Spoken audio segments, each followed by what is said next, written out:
مردم ایران زمین، در جای جای سرزمین، دست به دست پشت به پشت میروند تا بشکنن آن گرزای آهنی.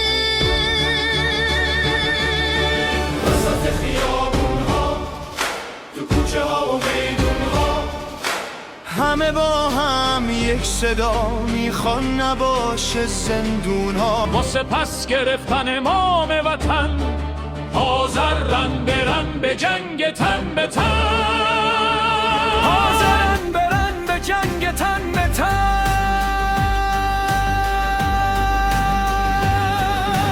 ما همه نوادگان کوروشیم، وقتش رو سر دشمنان این باز گلوله شیم.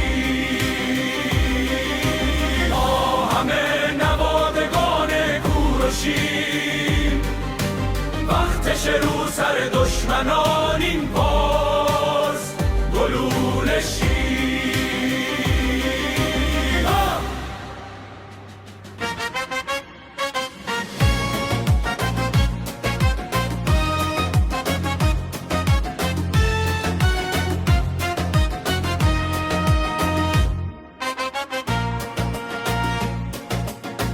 هموطن بلند شو، دست توی دستم بذار، برای آزادی و زندگی و بوی بهار.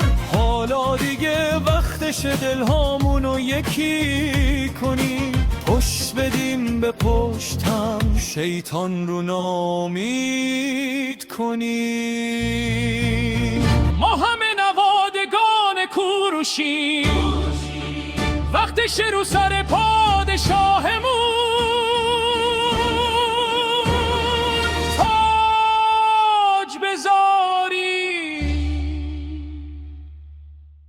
آباد بشیم.